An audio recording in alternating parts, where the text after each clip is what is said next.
मुख्यमंत्रीगण और सभी साथियों, सबसे पहले तो आप सबका धन्यवाद। बहुत ही अच्छे ढंग से आपने अपने क्षेत्र के इनिशिएटिव योजना के विषय में बताया।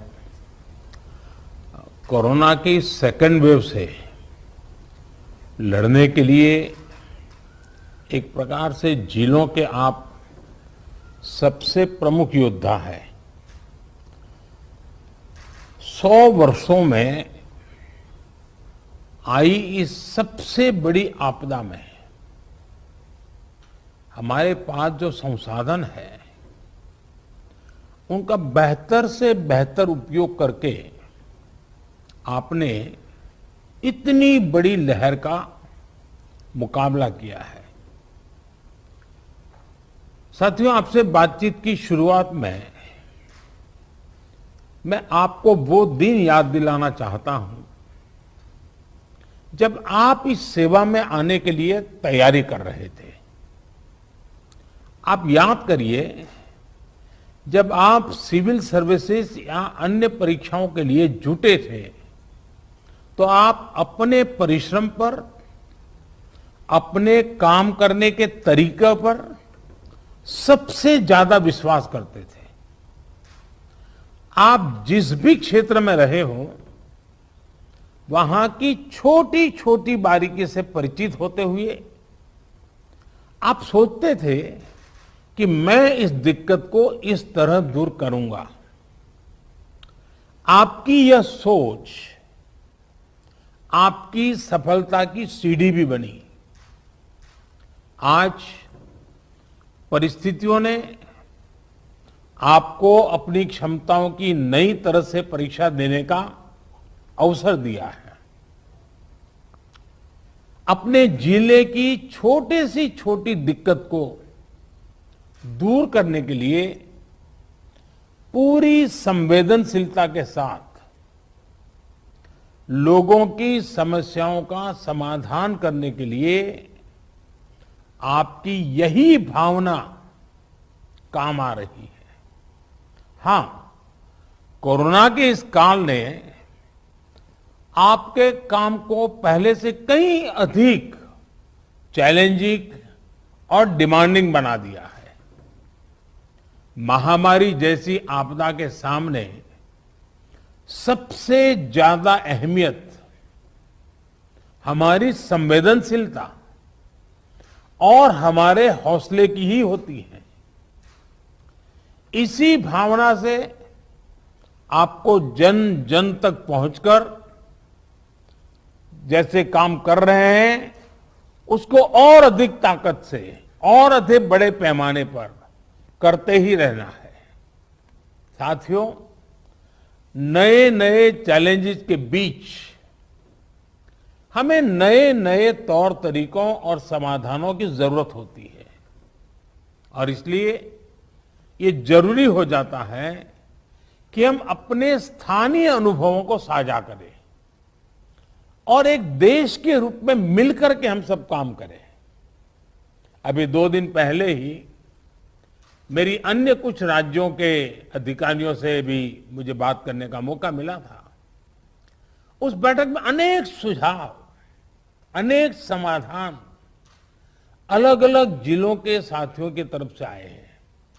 आज भी यहां कुछ जिलों के अफसरों ने अपने जिलों की स्थिति और अपनी रणनीति को हम सबके बीच साझा किया है।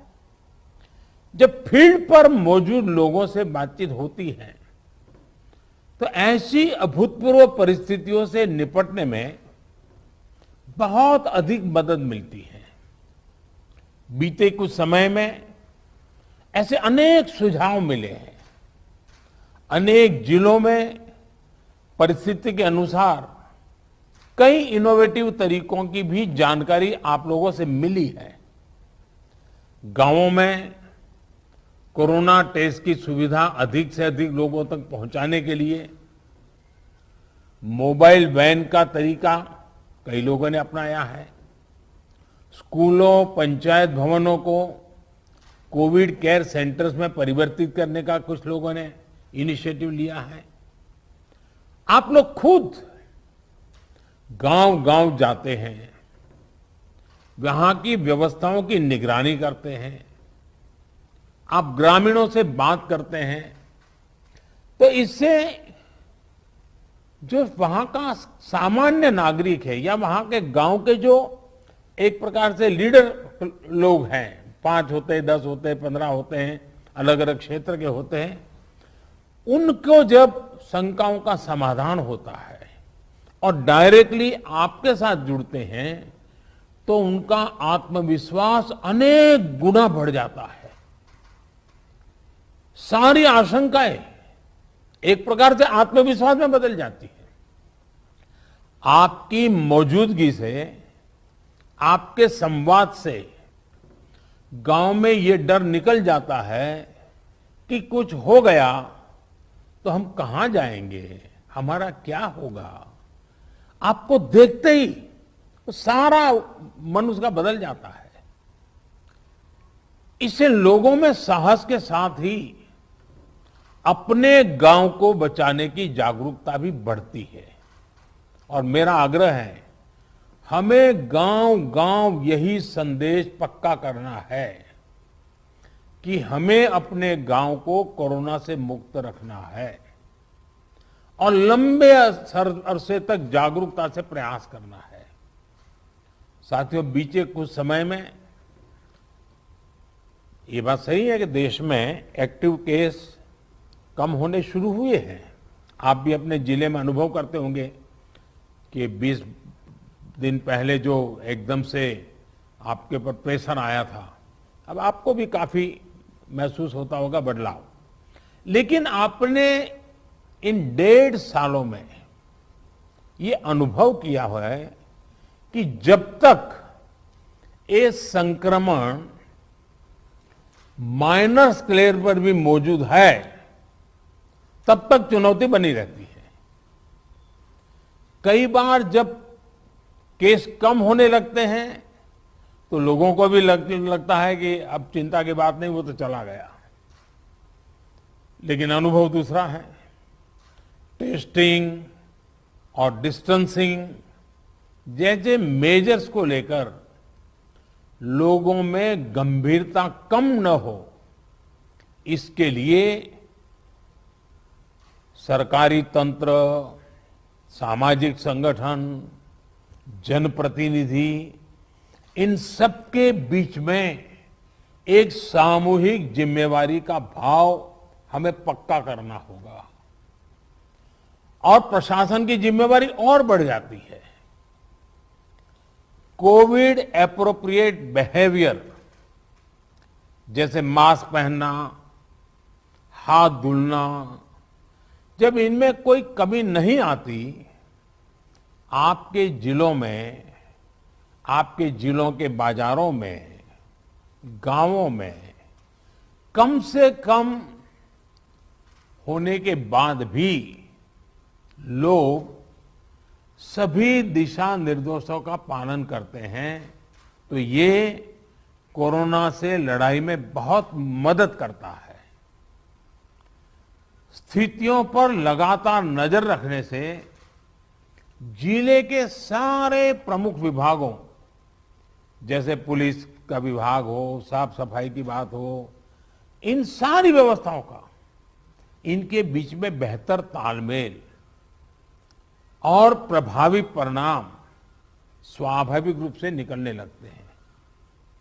मुझे आपके कई जिलों से इस रणनीति पर काम करने के रिजल्ट्स की जानकारी मिलती रही है।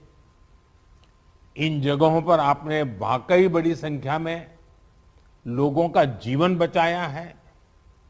साथियों, फील्ड में किए गए आपके कार्यों से, आपके अनुभवों और फीडबैक से ही प्रैक्टिकल और इफेक्टिव पॉलिसीज बनाने में मदद मिलती है।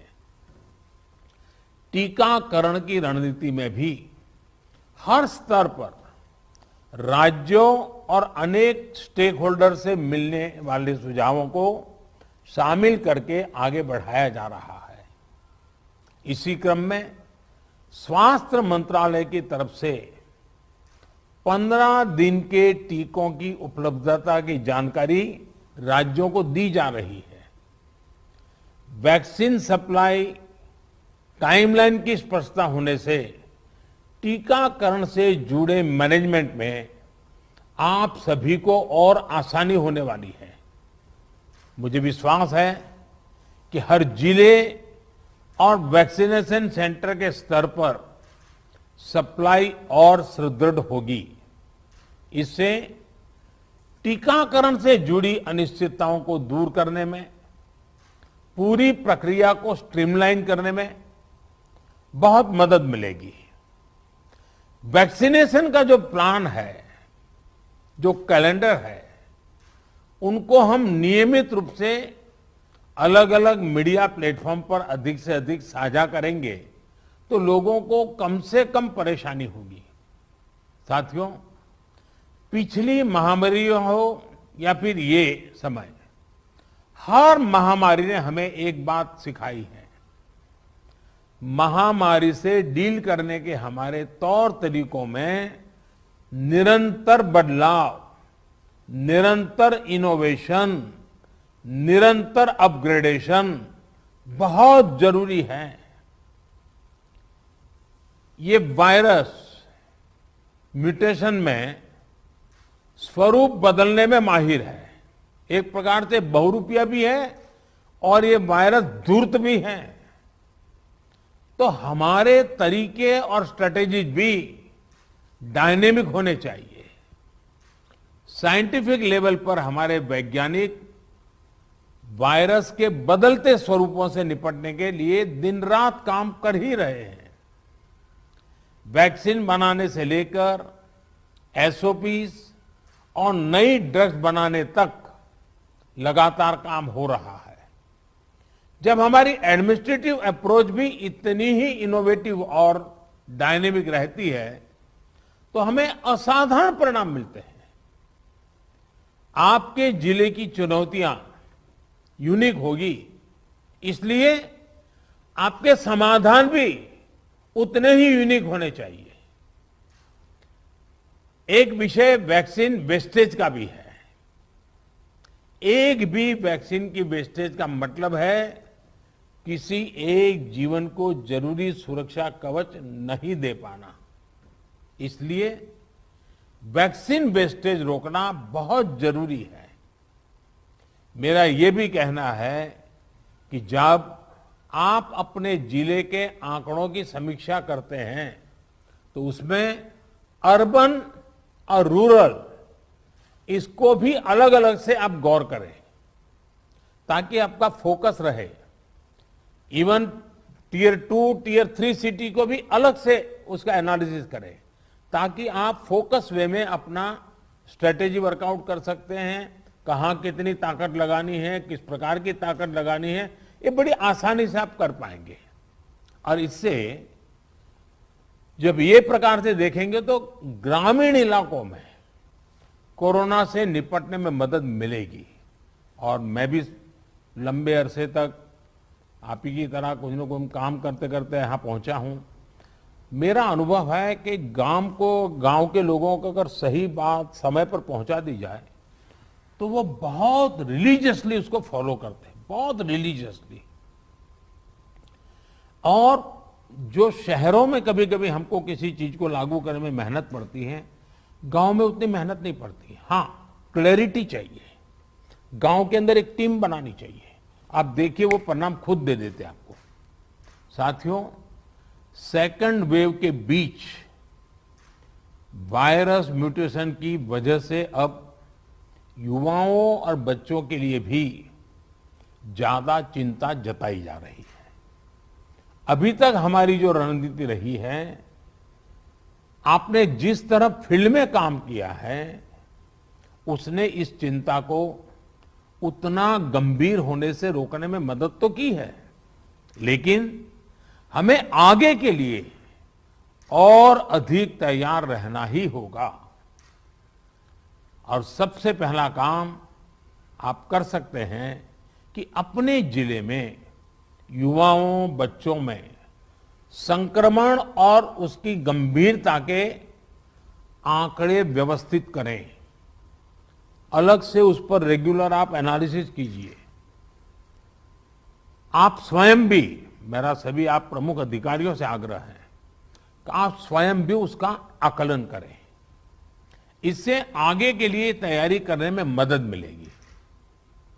साथियों, मैंने पिछली बार की बैठक में भी, और मैंने ये भी कह रहा कि जीवन बचाने के साथ साथ हमारी प्राथमिकता जीवन को आसान बनाए रखने की भी है।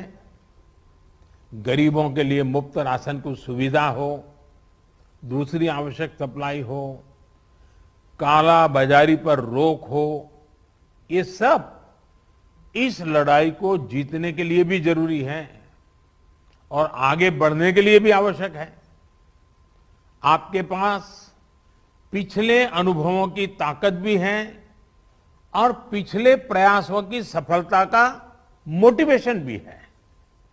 मुझे पूरा भरोसा है कि आप सभी अपने अपने जिलों को संक्रमण मुक्त करने में सफलता पाएंगे। देश के नागरिक का जीवन बचाने में, देश को विजयी बनाने में हम सभी सफल होंगे। और मेरा आज कुछ साथियों को सुनने का मौका मिला है, लेकिन आपके पास, हर एक के पास कुछ न कुछ सफलता की गाथाएं हैं। बड़े अच्छे इनोवेटिव प्रयोग आप सबने कहीं न कहीं किए हैं। अगर वो आप मुझे पहुंचा देंगे तो जरूर इसको देश भर में पहुंचाने में मुझे सुविधा होगी, क्योंकि इंटेलेक्चुअली डिबेट करके कितनी भी चीज क्यों न निकाले, लेकिन उससे ज्यादा ताकत जो फील्ड में काम करता है, उसने जो अनुभव किया है और उसने जो रास्ते खोजे हैं, वो बहुत ताकतवर होते हैं। और इसलिए आप सबकी भूमिका बहुत बड़ी है और इसलिए मेरा आपसे आग्रह है कि आप इसको निकालिए। दूसरा, पिछले 100 साल में किसी के जीवन में इतने बड़े संकट से जूझने की जिम्मेवारी नहीं आई है। आप डिस्ट्रिक्ट में बैठे हैं, आपके जिम्मे सबसे बड़ा बोझ आया है। आपने बहुत चीजें ऑब्जर्व की होगी, मानव मन को ऑब्जर्व किया होगा, व्यवस्थाओं की मर्यादाओं को देखा होगा, कम से कम संसाधनों का ऑप्टिमम यूटिलाइजेशन करके आपने एक नए रिकॉर्ड प्रस्थापित किए होंगे। जब भी मौका मिले इसको जरा जरूर अपनी डायरी में लिख करके रखिए। आने वाली पीढ़ियों को आपके अनुभव काम आएंगे, क्योंकि पिछली शताब्दी में 100 साल पहले जो बड़ी महामारी हुई, वो उसके उतने रिकॉर्ड उपलब्ध नहीं है कि वो लड़ाई, उसका रूप कैसा था, संकट कितना गहरा था, कहाँ क्या हुआ, बाहर निकलने के रास्ते क्या खोजे गए। लेकिन आज हमारे डिस्ट्रिक्ट के अफसर अगर ये डिस्ट्रिक्ट गैजेट की तरह इसको बनाएंगे तो भविष्य की पीढ़ियों को भी हमारी ये मेहनत, हमारे अनुभव, ये आने वाली पीढ़ियों के लिए भी काम आएगा। और मैं आपको भी इस सफलता के लिए, इस मेहनत के लिए, और आपको और आपकी पूरी टीम को, जिस प्रकार से आप लोगों ने इसका नेतृत्व किया है, आपको बधाई देता हूं, आपकी सराहना करता हूं। और मैं आशा करता हूं कि आप और अधिक सफलता प्राप्त करेंगे, तेजी से सफलता प्राप्त करेंगे और जन सामान्य के अंदर विश्वास पैदा करेंगे।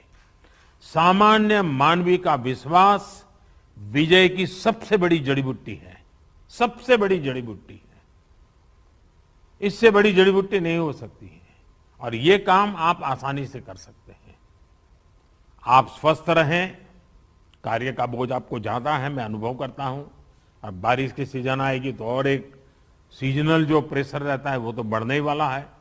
लेकिन इन सब के बीच भी आप स्वस्थ भी रहें, आपका परिवार स्वस्थ रहे और आपका जिला जल्द से जल्द स्वस्थ हो, हर नागरिक स्वस्थ हो, ये आपकी कामना ईश्वर पूरी करे, आपका पुरुषार्थ पूरी करेगा। मेरी तरफ से आपको बहुत शुभकामनाएं, बहुत बहुत धन्यवाद।